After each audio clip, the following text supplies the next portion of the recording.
마감의 기술로 이어가겠습니다. 매주 목요일에는 최영지 전문가와 함께하고 있습니다. 어서 오세요. 안녕하세요. 트럼프의 관세 폭탄이 결국 나왔습니다. 예상을 뛰어넘었다. 뭐 이런 분석 많이 나왔는데 어떻게 바라보셨을까요? 네, 우리가 정말 우려하기도 했고 기다리기로 했던 상호 관세에 대한 것들이 이제 발표가 됐습니다. 예상보다 저도 조금은 더 관세율에 대해서도 조금 더 걱정거리가 많아졌다라고 생각을 하고 있는데요. 네. 거기에다가 이번에 상호 관세 부과에 대한 것들이 발표가 되면서 오히려 불확실성이 해소가 된 건 아닌지 이렇게 생각하시는 분들 계실 것 같은데 장기적으로는 조금 더 지켜봐야 된다라고 생각을 하고 있습니다. 일단은 이번에 한국에 대해서는 25% 관세율 부과가 공식적으로 발표가 됐습니다. 밤사이에 그래서 이제 국제경제비상권한법이라고 해서 미국에서 국가 안보라던가 외교 정책, 경제에 대해서 현저한 위협이 발생을 했을 때 미국의 대통령이 국가 비상사태를 선포하고 상대국에 대해서 제재하는 법을 의미하는데 여기에 공식 서명을 하게 됐죠. 그렇게 되면서 공식화가 됐다라고 볼 수가 있습니다. 국가별로 관세율도 다른데요. 한국은 25%라고 한다면 일본은 24%, 중국은 34%, 베트남은 46% 정도로 국가별로 차등으로 적용하겠다라고 발표를 했습니다.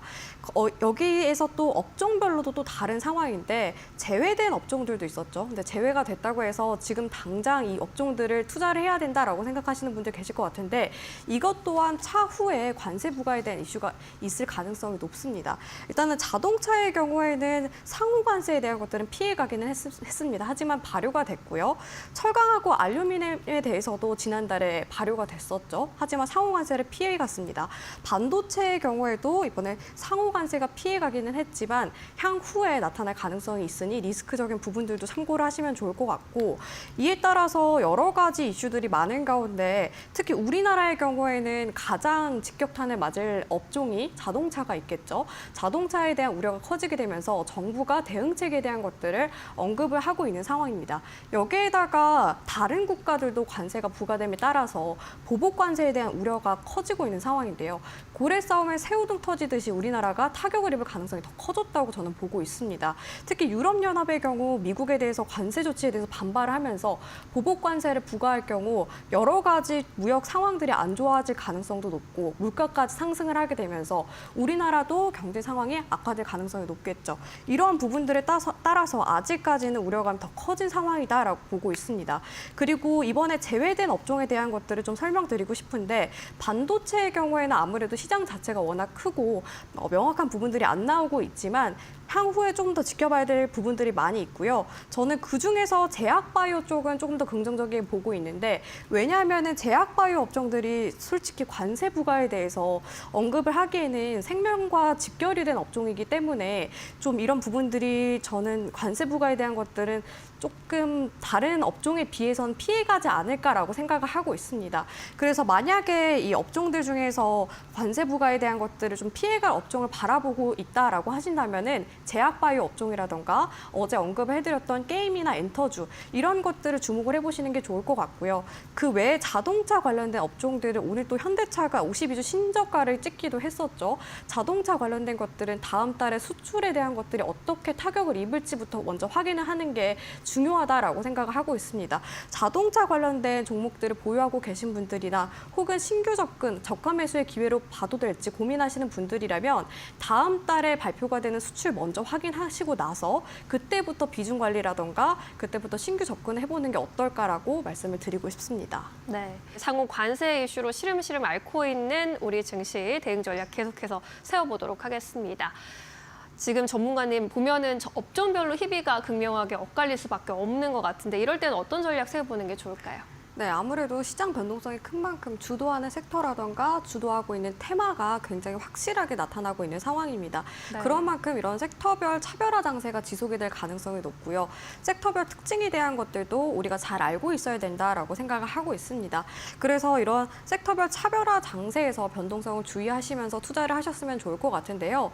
오늘 좀 부각이 됐던 섹터와 좀 부진했던 섹터를 같이 비교를 해보도록 하겠습니다. 오늘 의약품 관련된 종목들이 시장에서 부각이 되면 되면서 삼성 바이오로직스, 셀스트리온 이런 대장주들 위주로 많이 올라오는 모습을 보였습니다. 상호 관세에 대해서 제외가 됐다라는 소식이 들려오면서 주가가 상승 흐름을 보였었는데 아무래도 공매도 재개 이후에 변동성이 컸고 낙폭이 컸던 종목들이죠. 저가 매수세에 힘입어서 또 상승한 부분들이 있습니다. 그런데 조금은 저는 단기적인 관점에서 접근해보는 게 어떨까라고 싶고요.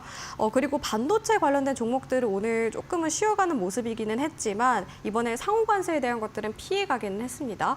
아무래도 반도체 업종의 경우 시장 자체가 워낙 크기도 하고 품목별로 조금은 다양한 부분들이 많기 때문에 관세에 대해서 확실시 나오지 않은 부분들이 있었는데 미국 쪽에서는 중국을 타깃으로 반도체 관세에 대한 것들을 조금 더 크게 잡을 가능성도 높아서 우리나라는 일부분은 좀 피해가지 않을까라고 생각을 하고 있어요. 그래서 제가 어제 같은 경우에도 반도체는 단기적인 관점보다는 장기로 끌고 가자라고 말씀을 드렸었고요. 그리고 구리의 경우에는 원자재 성격이 강한 금속이기 때문에 상호 관세 대상에서 이제 제외가 되면서 관련된 종목들 좀 부각이 됐었고 자동차 관련주는 반대로 좀 부진한 모습이었습니다. 현대차의 경우 52주 신저가를 기록을 하기도 했고요. 수출액 같은 경우에는 이번에 3월달 기준으로만 봐도 대미 자동차 관련해서 수출액이 10%나 감소를 했더라고요. 그런데 관세 부과 이후에 더 수출이 감소할 가능성이 높습니다. 그래서 4월달에 발표되는 이제 4월 수출 지표를 보면서 우리가 대응을 해 나가는 게 먼저다라고 생각을 하고 있습니다. 이뿐만이 아니라 뭐 화장품 관련해서도 관세 부과에 대한 것들을 언급을 하고 있는데 화장품의 경우 올해 1분기 기준으로 미국에서 발생하는 수출액이 16.9%나 차지를 하고 있더라고요. 만약에 화장품 쪽에서도 관세 부과 이슈가 나왔을 경우에는 직접적으로 타격을 입을 가능성이 높으니 그런 부분들도 참고를 하시면서 대응해 나가셨으면 좋겠고 내일 있을 정치적 이슈에 따라서 오늘 정치 테마주들이 부각이 됐습니다. 네. 하지만 이슈가 지나고 나서 재료 소멸로 급등락이 커질 수 있으니까요. 단기적으로 손절가 잡으면서 좀 전략 짜 나갔으면 좋겠습니다. 그리고 이번 주의 경우 경제 지표가 한 가지가 발표가 되는데 이거는 다음 주 전략으로 또 참고를 하시면 좋을 것 같은데요. 4월 첫째 주 금요일에는 이제 고용 동향 보고서가 미국에서 발표가 됩니다. 크고 작은 고용 지표가 발표가 되는 가운데 지난밤에 ADP 고용 지표가 발표가 됐는데요. 예상치를 상회했습니다. 이번에 발표가 된 거는 15만 5천 명 증가를 했고요. 3월달 기준으로 전망치인 12만 명을 크게 웃돌았습니다. 2월에는 8만 4천 명 대비 굉장히 큰 폭으로 증가를 했습니다. 고용 지표가 다행히 아직은 탄탄하다라고 볼 수가 있는데요. 아무래도 ADP 지표 같은 경우에는 비농업 부문하고 비슷하게 고용이 나오는 경우가 많이 있습니다.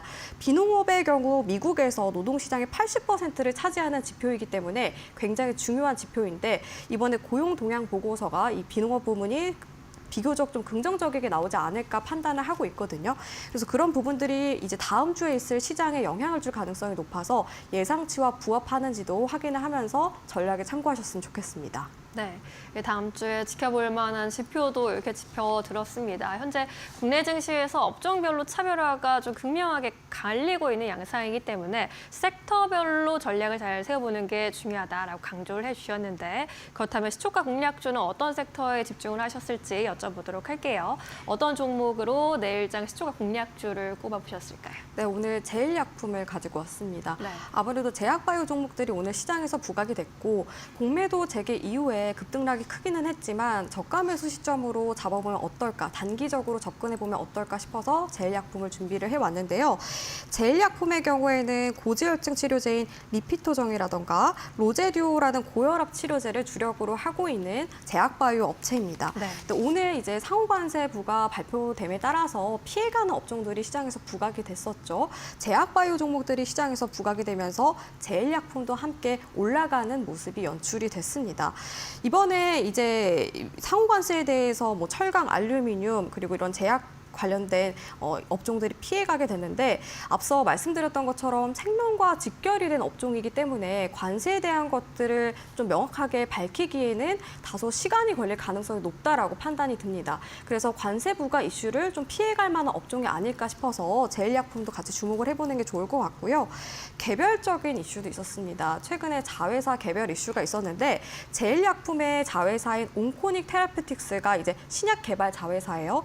이 이 회사가 위식도 역류질환 치료제인 자큐보정의 신규 제형 개발에 성공했다라는 소식이 들려왔습니다.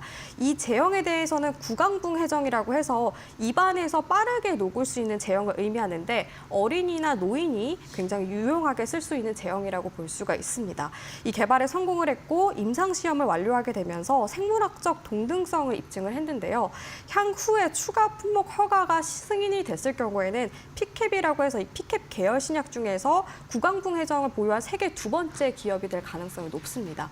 이런 부분에 있어서 모멘텀으로 작용을 하고 있고 이에 따라서 제일약품뿐만 아니라 제일약품의 최대 주주인 제일파마홀딩스도 시장에서 부각이 됐습니다.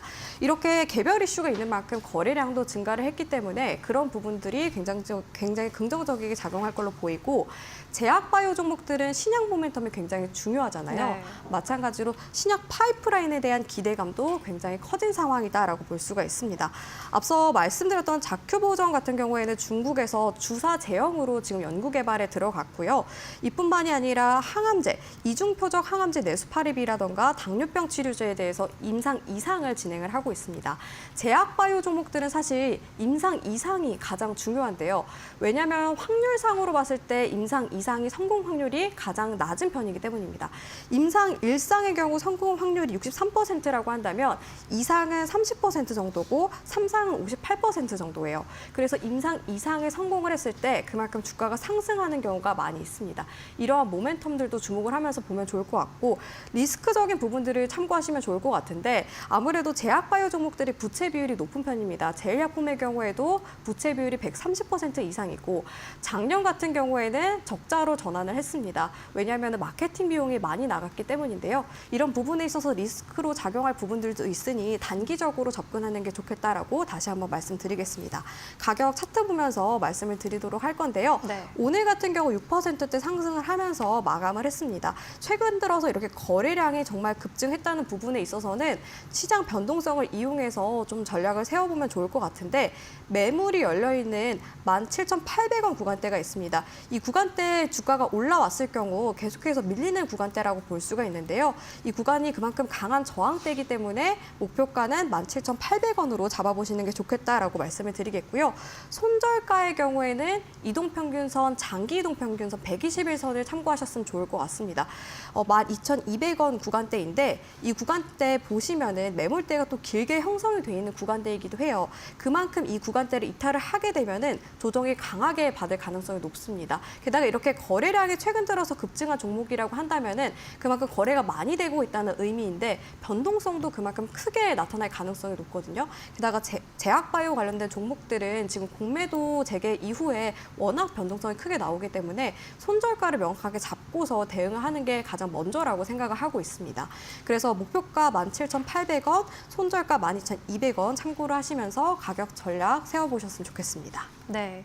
일단은 현재로서는 관세 부과 이슈를 피해갈 수 있는 업종에 집중할 수 있는 게 하나의 포인트가 될 것 같은데요. 그런 의미에서 제일약품 선정해 주셨고요. 저가 매수 관점으로 단기적인 접근을 하는 것이 좋겠다라고 설명해 주셨으니까요. 잘 참고해 보시기 바랍니다. 목표가 17,800원으로 대응해 보겠습니다. 오늘은 여기까지 이야기 나눌까요? 고맙습니다.